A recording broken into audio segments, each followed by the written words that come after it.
தந்தை மகன் தூய ஆவியாரின் பெயராலே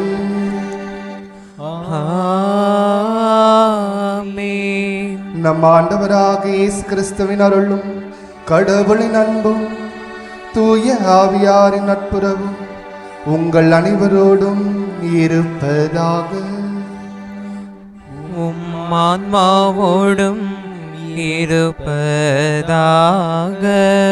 இயேசுவில் அன்புக்குரிய சகோதர சகோதரிகளே, அழிந்து போகும் உணவுக்காக அல்ல, அழியாத நிலை வாழ்வான உணவுக்கே உழையுங்கள் என்று ஆண்டவர் இயேசு கிறிஸ்து இந்த நற்செய்தியிலே சொல்லப்படுவதை நாம் பார்க்கின்றோம்.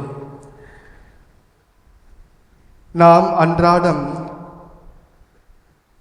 உண்ணுகின்ற உணவு அவசியம்தான். ஆனால் நாம் அதையும் தாண்டி நாம் வாழ்கின்ற வாழ்க்கையை அர்த்தமுள்ள வாழ்வாக நாம் வாழ்ந்து கொண்டிருக்கின்றோமா என்று இன்றைய நேரத்தில் நாம் சிந்தித்து பார்ப்போம்.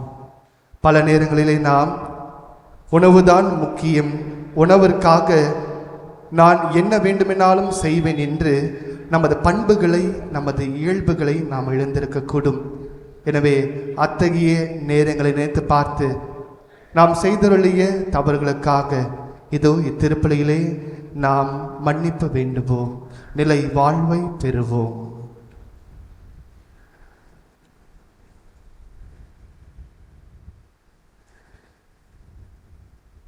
எல்லாம் உள்ள இறைவனிடமும் சகோதர சகோதரிகளே, உங்களிடமும் நான் பாவி என்னை ஏற்றுக்கொள்கிறேன். ஏனெனில் என் சிந்தனையாலும் சொல்லாலும் செயலாலும் கடமையில் தவறியதாலும் பாவங்கள் பல செய்தேன். என் பாவமே, என் பாவமே, என் பெரு பாவமே. ஆகையால் இப்போதும் கன்னியான புனித மரியாவையும் வான தூதர் புனிதர் அனைவரையும் சகோதர சகோதரிகளே உங்களையும் நம் இறைவனாகிய ஆண்டவரிடம் எனக்காக வேண்டிக் கொள்ள மன்றாடுகிறேன். எல்லாம் அல்ல இறைவன் நம்மீது இரக்கம் வைத்து நம் பாவங்களை மன்னித்து நம்மை நிலை வாழ்வுக்கு அழைத்து செல்வாராக. ஆமீன். ஆண்டவரே இரக்கமாயிரும். கிறிஸ்துவே இரக்கமாயிரும். ஆண்டவரே இரக்கமாயிரும். கிறிஸ்துவே இரக்கமாயிரும்.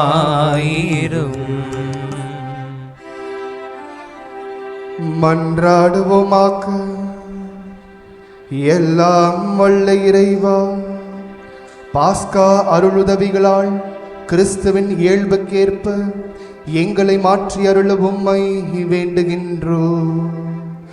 ஆதலால் பழைய மனிதனுக்குரிய இயல்பை களைந்துவிட்டு அவருடைய வழிகளில் வாழ எங்களுக்கு வரம் அருள்வீராக.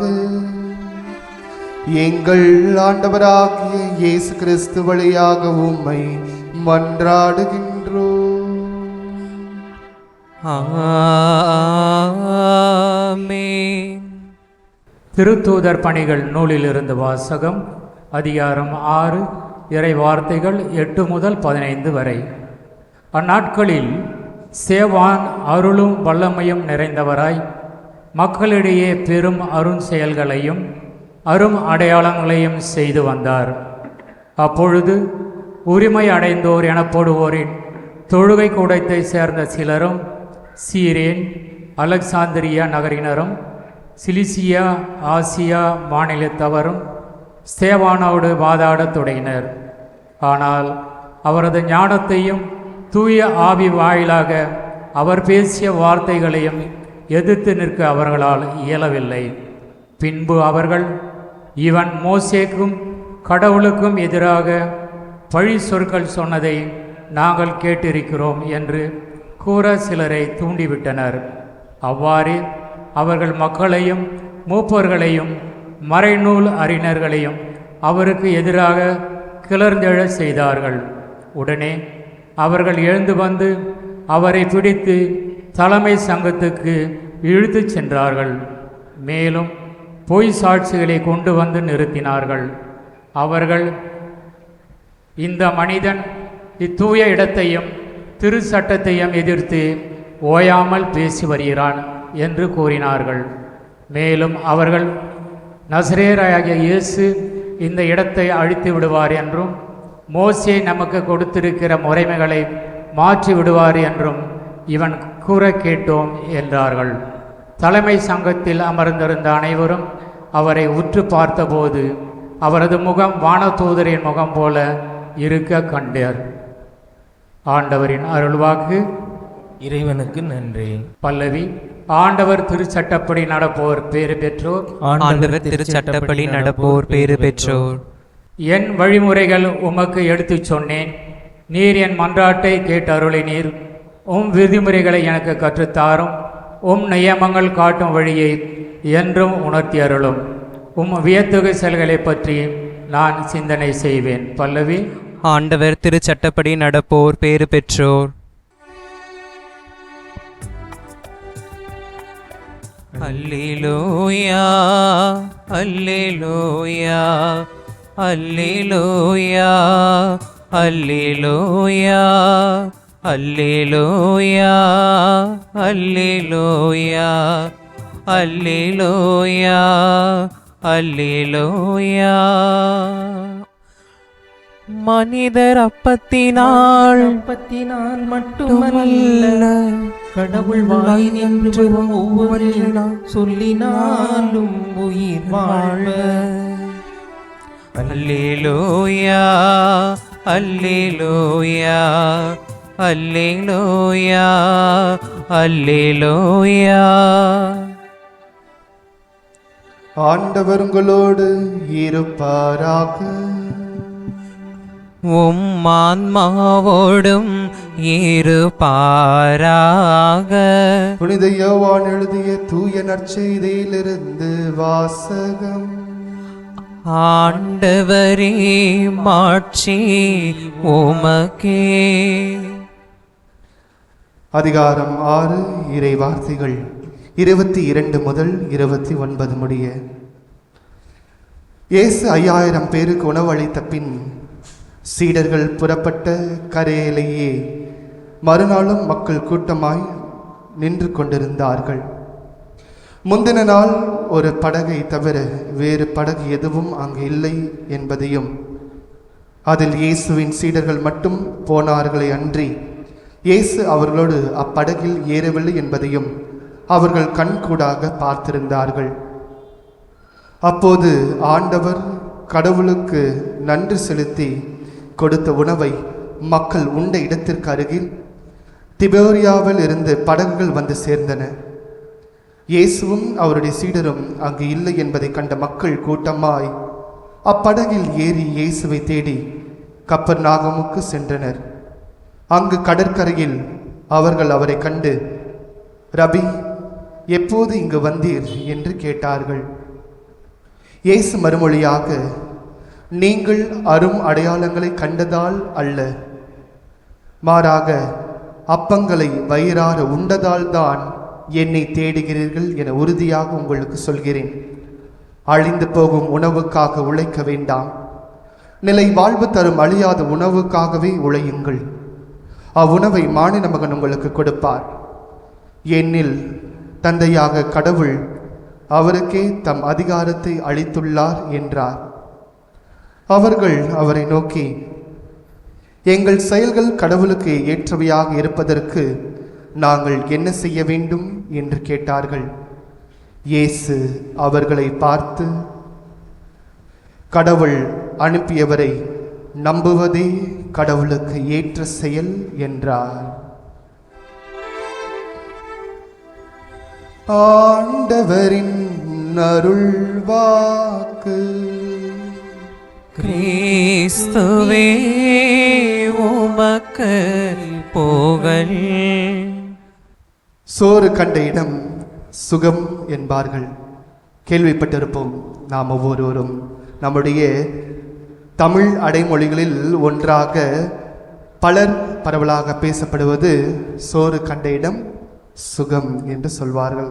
இயேசுவில் பிரியமான சகோதர சகோதரிகளே, உணவுக்காக வாழாமல் வாழ்வதற்காக உணவு உண்ணுகின்றேன் என்கின்ற அந்த நோக்கத்தோடு நாம் வாழுகின்ற பொழுது நமது வாழ்க்கை நிறைவு பெறுவதை நாம் பார்க்கின்றோம். அதுதான் இயேசு இன்றைய நற்செய்தியிலும் சொல்கின்றார். அழியும் உணவுக்காக அல்ல, மாறாக அழியாத நிலை வாழ்வு தருகின்ற உணவுக்காக உழையுங்கள் என்று இயேசு இன்றைய நற்செய்தியில் சொல்வதை நாம் பார்க்கின்றோம். அன்புக்குரியவர்களே, உணவு என்பது மனிதர்களாகி நாம் ஒவ்வொருவருக்கும் மிகவும் அவசியமானது. இந்த உணவையும் தாண்டி ஒரு சில மகான்கள் உயிர் வாழ்வதையும் நாம் அறிந்திருக்கின்றோம்.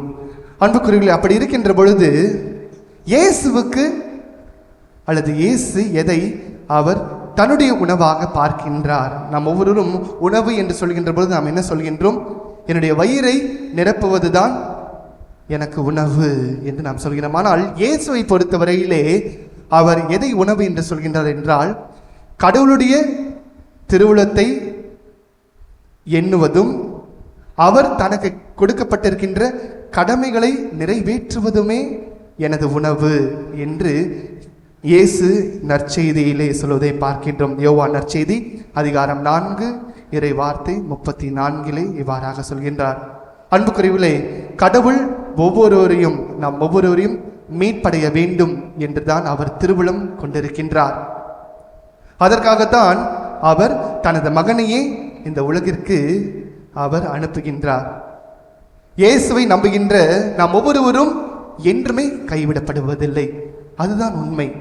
நாம் அவரை நம்புகின்ற பொழுது அன்பார்ந்தவர்களே, நாம் விசுவாசத்தில் நாம் அடங்கி விடுகின்றோம். நாம் யாரை நம்பினாலும் கைவிடுவார்கள், ஆனால் இயேசு ஒருபோதும் நம்மை கைவிடுவதில்லை. எனவே அவரில் நாம் நம்பிக்கை கொள்கின்ற பொழுது அந்த தகுதியை பெறுகின்றோம். அந்த நிலை வாழ்வை பெறுகின்ற தகுதியை நாம் பெறுகின்றோம். அன்புக்குரியவர்களே,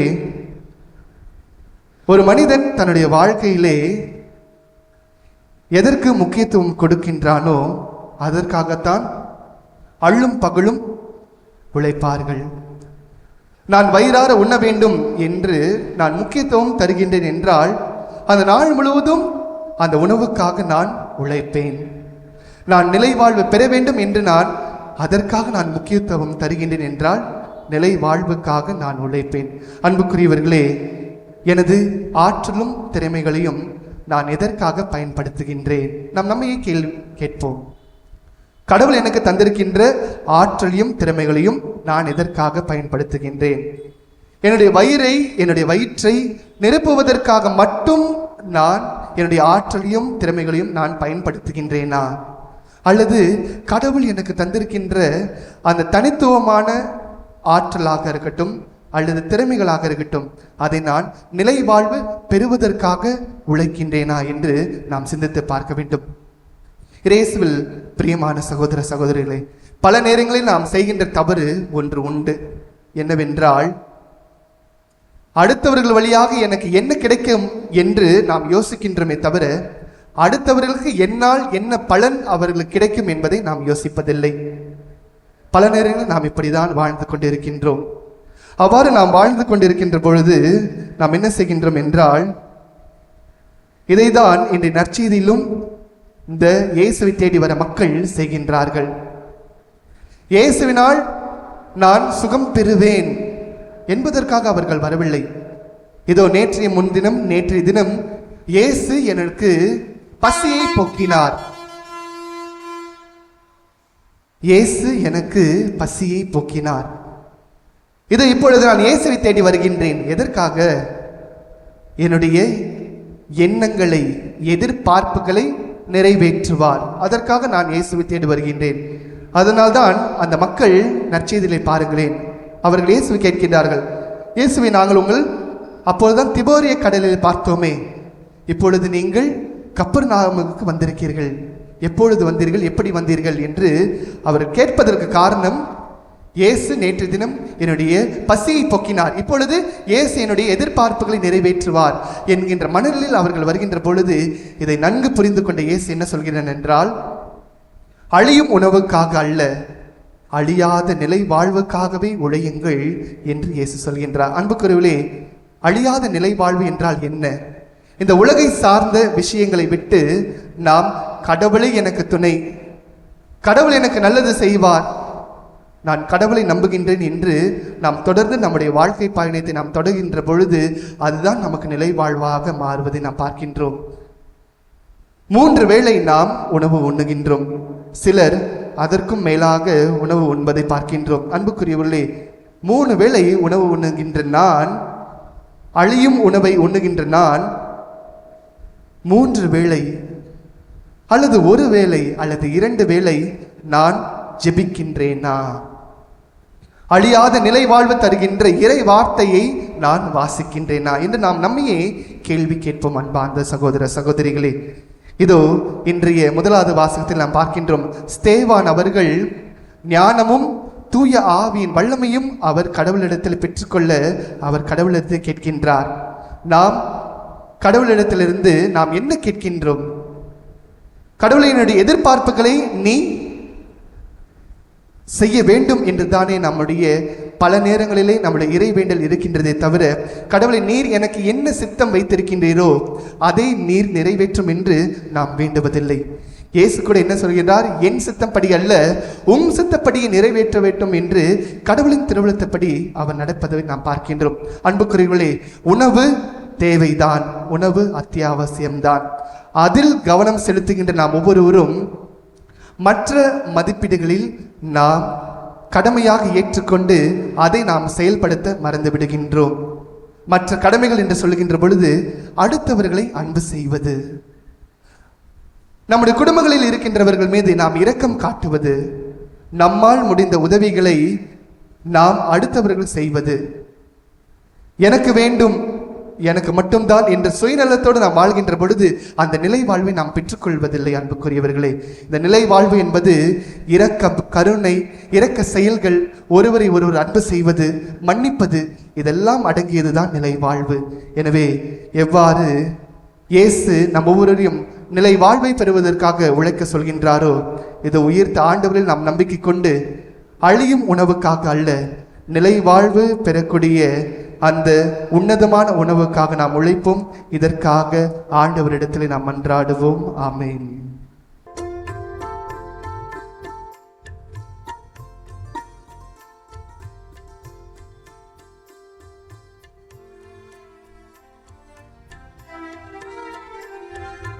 படைத்ததெல்லாம் தர வந்தோம் பரம்பொருளே உம் திருவடியில், படைத்ததெல்லாம் தர வந்தோம் பரம்பொருளே உம் திருவடியில், உன் நினைவு எல்லாம் பெயர் சொல்லும் என் வாழ்வினிலே ஒளி வீசும், படைத்ததெல்லாம் தர வந்தோம் பரம்பொருளே உம் திருவடியில்.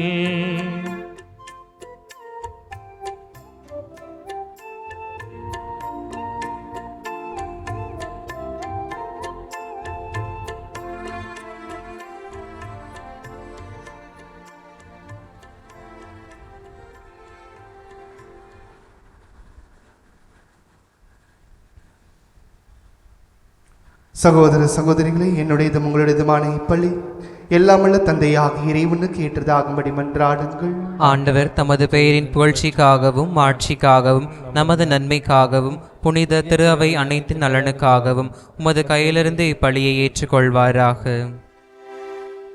ஆண்டவரே, இப்பலியின் காணிக்கைகளோடு எங்கள் வேண்டுதல்கள் உம்மை நோக்கி எழுவனவாக.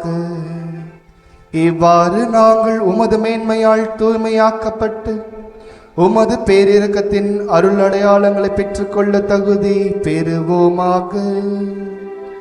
எங்கள் ஆண்டவராகிய இயேசு கிறிஸ்து வழியாக உம்மை மன்றாடுகின்றோம்.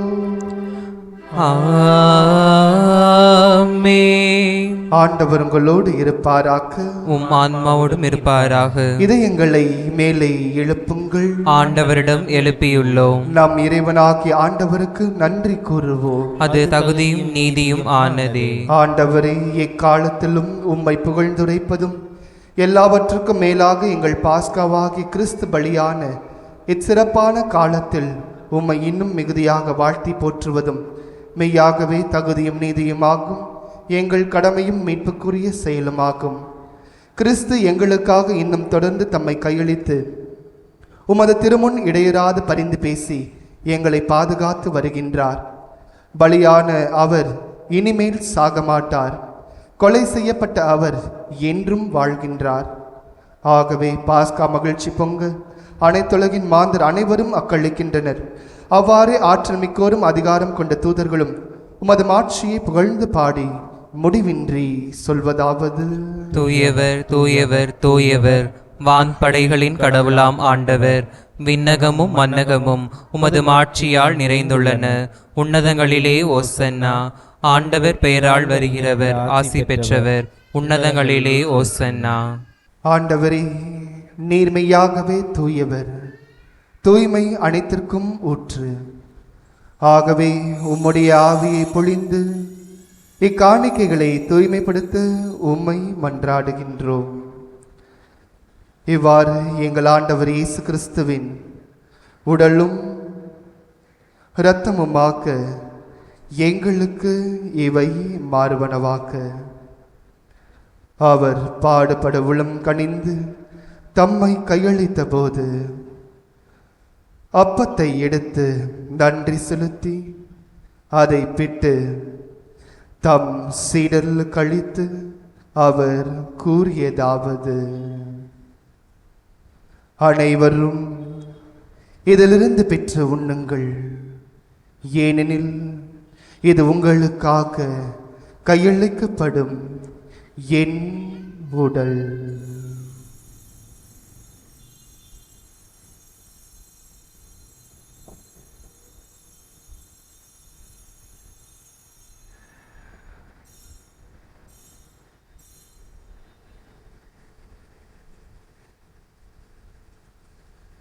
அவ்வண்ணமே இரவு விருந்தை அருந்திய பின் கிண்ணத்தையும் எடுத்து மீண்டும் உமக்கு நன்றி கூறி தம் சீடரில் கழித்து இயேசு கூறியதாவது: அனைவரும் இதிலிருந்து பெற்று பருகுங்கள், ஏனெனில் இது புதிய நிலையான உடன்படிக்கைக்குரிய என் இரத்தத்தின் கிண்ணம். இது பாவ மன்னிப்புக்கென்று உங்களுக்காகவும் பலருக்காகவும் சிந்தப்படும். இதை என் நினைவாக செய்யுங்கள்.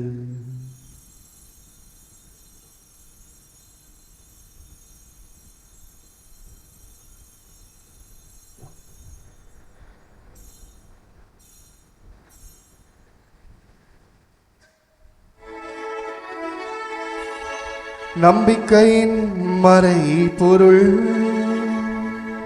ஆண்டவரே, நீர் வரும் அளவும் உமது இறப்பினை அறிக்கையிடுகின்றோம், உமது உயிர்ப்பினையும் எடுத்துரைக்கின்றோம். ஆகவே ஆண்டவரே, நாங்கள் கிறிஸ்துவின் இறப்பினையும் உயிர்ப்பினையும் நினைவு கூர்ந்து வாழ்வு தரும் அப்பத்தையும் மீட்பளிக்கும் கிண்ணத்தையும் உமக்கு ஒப்புக் கொடுக்கின்றோம். திருமுனின்று உமக்கு ஊழியம் புரிய தகுந்தவர்கள் என எங்களை ஏற்றுக்கொண்டீர். எனவே உமக்கு நன்றி செலுத்துகின்றோம். மேலும் கிறிஸ்துவின் உடலிலும் இரத்தத்திலும் பங்கு கொள்ளும் நீங்களை தூய ஆவியார் ஒன்று சேர்க்க வேண்டும் என உம்மை தாழ்மையுடன் மன்றாடுகின்றோம். ஆண்டவரே, உலகெங்கும் பரவியிருக்கும் உமது திரு அவை நினைவு கூர்ந்தருளும். தந்தையை உம்மிடம் நீர் அழைத்து கொண்டு திருத்தந்தை பிரான்சிஸ் என்னும் அடியாரையும் ஏனைய ஆயர்களையும் பொதுநிலையினரையும் உமது திரு அவை அன்பில் நிறைவு பெற செய்தருளும். மேலும் உயிர்த்தெழும் எதிர்நோக்குடன் துயில் கொள்ளும் எங்கள் சகோதர சகோதரிகளையும் இறந்தோர் அனைவரையும் இரக்கத்துடன் நினைவு கூர்ந்து உமது திருமுக ஒளியினுள் ஏற்றருளும். எங்கள் அனைவர் மீதும் இரக்கமாயிரும். கடவுளின் கன்னித்தாயான புனித மரியா, அவருடைய துணையாளரான புனித யோசேப்பு, புனித திருத்தூதர்கள், இவ்வுலகில் உமக்கு உகந்தவராய் இருந்தோர் ஆகிய புனிதர் அனைவருடனும் நாங்கள் நிலை வாழ்வில் பங்கு கொள்ளும் தகுதி பெற்று திருமகன் இயேசு கிறிஸ்து வழியாக உம்மை புகழ்ந்தேத்து மறுமருள உம்மை மன்றாடுகின்றோம்.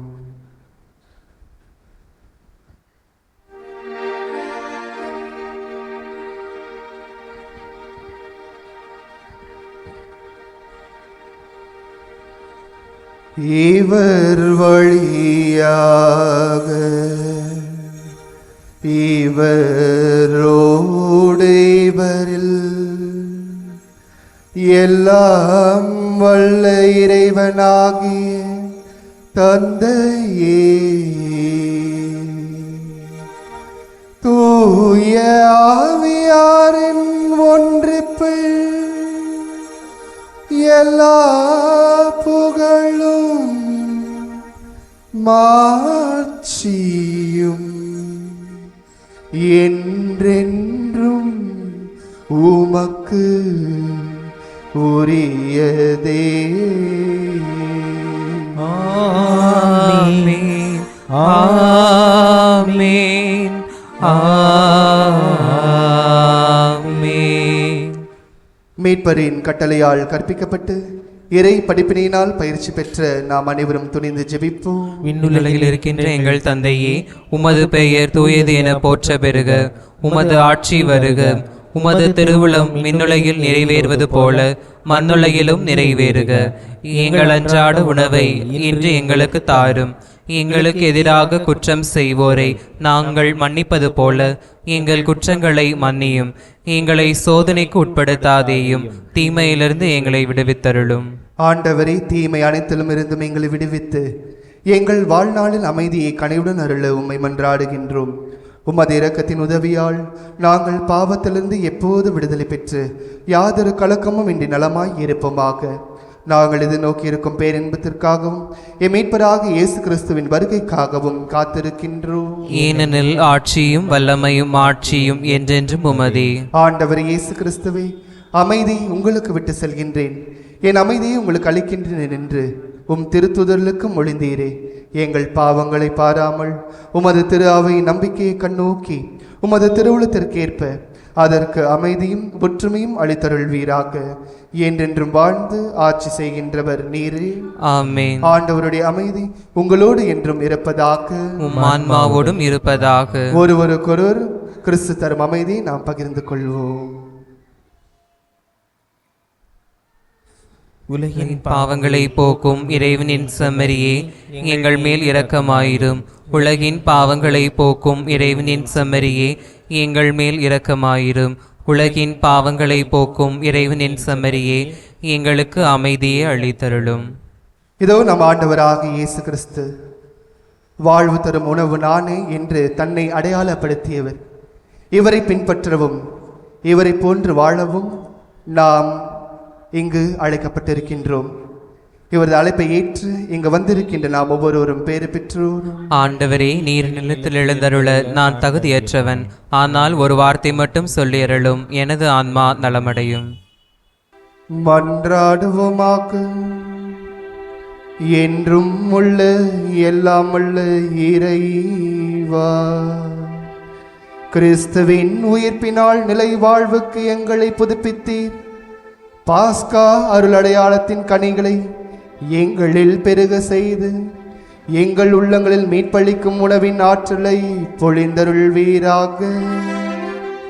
எங்கள் ஆண்டவராகிய இயேசு கிறிஸ்து வழியாக உம்மை மன்றாடுகின்றோம். ஆமென். ஆண்டவர் உங்களோடு இருப்பாராக. உம் ஆன்மாவோடும் இருப்பாராக.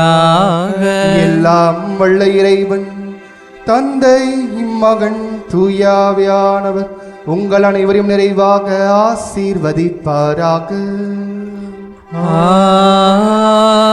ஆமென். நிலை வாழ்வை பெற்றுக்கொள்ள சென்று வாருங்கள். வாழ்க்கை பழி தொடரட்டும். அல்லேலூயா, அல்லேலூயா. இறைவனுக்கு நன்றி. அல்லேலூயா, அல்லேலூயா.